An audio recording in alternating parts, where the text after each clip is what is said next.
8.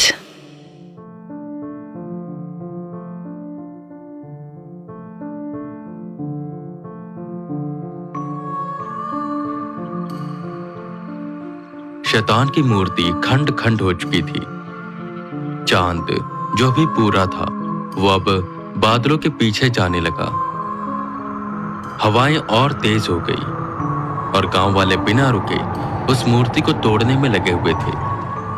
हालांकि वो चूर चूर हो चुकी थी, पर फिर भी वो उसे तोड़ते जा रहे थे। वहीं कालराज गुस्से से जैसे उनकी ओर बढ़ा कि सामने वेदा आ गए। आंखें पूरी सफेद और चमकती हुई, हाथों का टैटू भी चमक रहा था। गुस्से से उनकी माथे की नसें उभर कर आ गई थी। कालराज ने वार किया। वेदा 2 कदम पीछे हुए। सारे गांव वाले खड़े हो गए और देखने लगे। वेदा ने उस कालराज को गर्दन से पकड़ा और हवा में उठा दिया।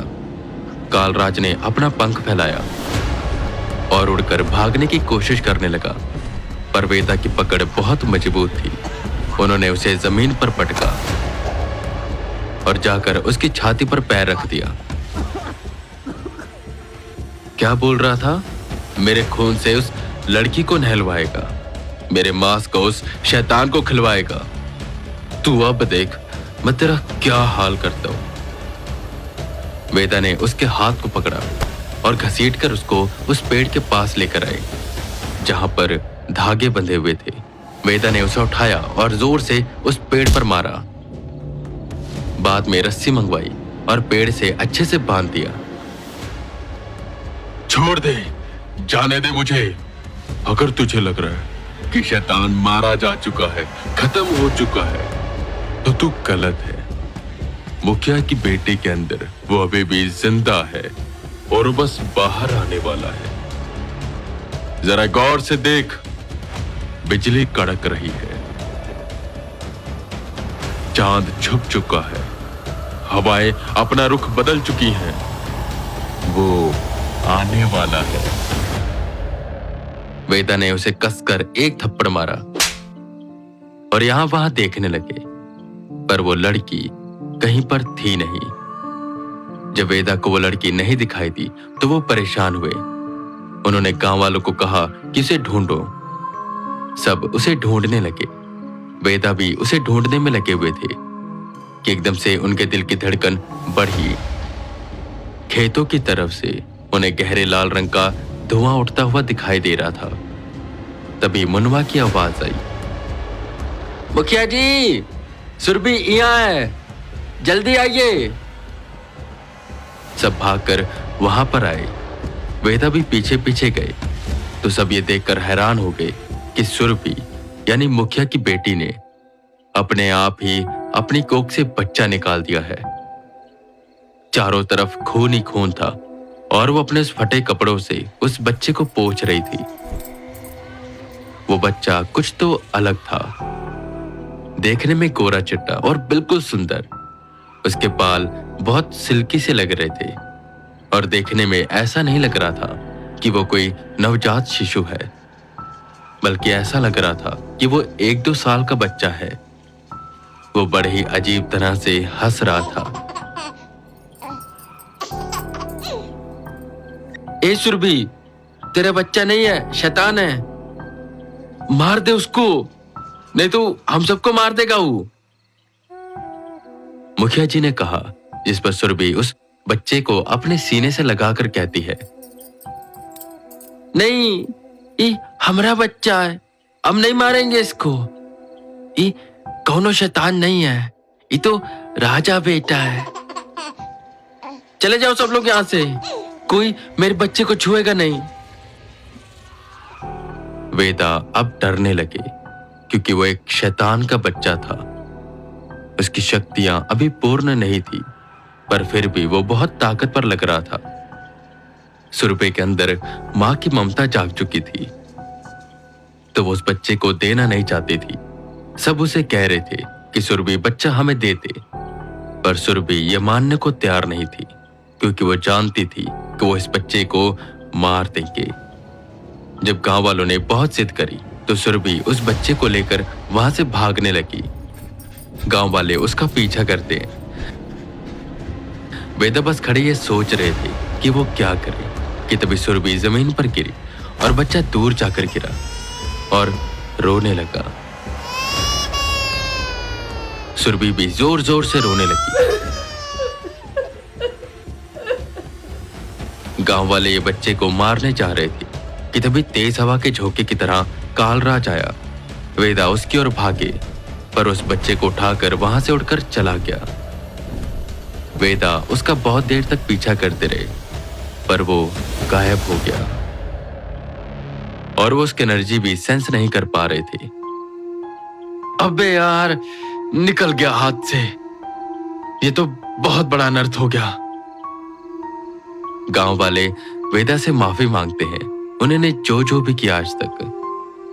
मुखिया जी अपनी बेटी को गले लगाकर रो रहे थे। गांव में सबको ये पता चल गया था कि वो गलत कर रहे थे। हालांकि पता उन्हें पहले भी था, बस ये था कि वो कालराज के विरुद्ध नहीं जा सकते थे क्योंकि वो फिर उनको मार देता। पर वो करे क्या? वेदा मुनवा को बुलाते हैं। एक पर्ची में वेदा ने सामान लिखा और उसे देते हुए कहा, सुन, कल तो ये सारा सामान लेकर आएगा। तुम्हारे गांव को हम पहले शुद्ध करेंगे। और सुनो, तुम जितने भी हो गांव को अच्छे से साफ करो। अगर तो तुम चाहते हो कि दोबारा ऐसा कुछ ना हो और गांव में भूत प्रेत ना आए और ये शैतान भी ना आए, तो इंसानों की तरह रहना सीखो। जैसे बाकी लोग रहते हैं वैसे रहो और हर घर में भगवान की मूर्ति नहीं तो तस्वीर होनी चाहिए, समझे? चलो लग जाओ काम पर। वेदा का इतना आदेश देते ही सब गांव वाले काम पर लग गए। गांव वालों ने मिलकर मांस खून सब साफ किया। जो आदमी उन्होंने मारे थे उनकी सिर्फ हड्डियां ही बची थी और जो एक आदमी आज गांव में मरा था उस सब का मिलकर उन्होंने देह संस्कार किया और विधि वेदा ने करवाई।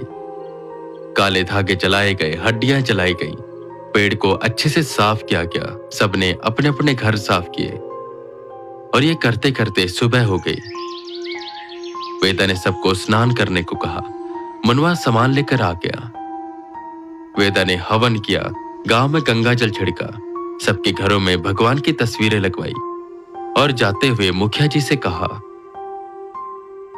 मुखिया जी, हमें हमेशा वक्त के साथ चलना चाहिए, ना कि उससे कट कर।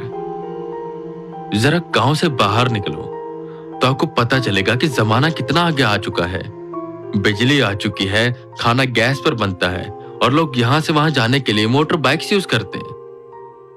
मुखिया जी, जरा बाहर निकलो और अपने बच्चों को देखो, इनको पढ़ाई लिखाई करवाओ, गांव में स्कूल खुलवाओ, खेती करो, अनाज उगाओ और समाज से मिलकर रहो। ये जितने तुम पशु मारते हो इनका पालन करो ताकि तुम्हारी आने वाली पीढ़ी तरक्की करे, ना कि तुम्हारी तरह शैतानों की पूजा। तुमने देख लिया ना कि क्या हो रहा था और अब जो तुम जिंदगी जी रहे हो, तुम्हें बहुत जल्द पता चलेगा कि तुम्हारी पहले की जिंदगी अच्छी थी या अभी की।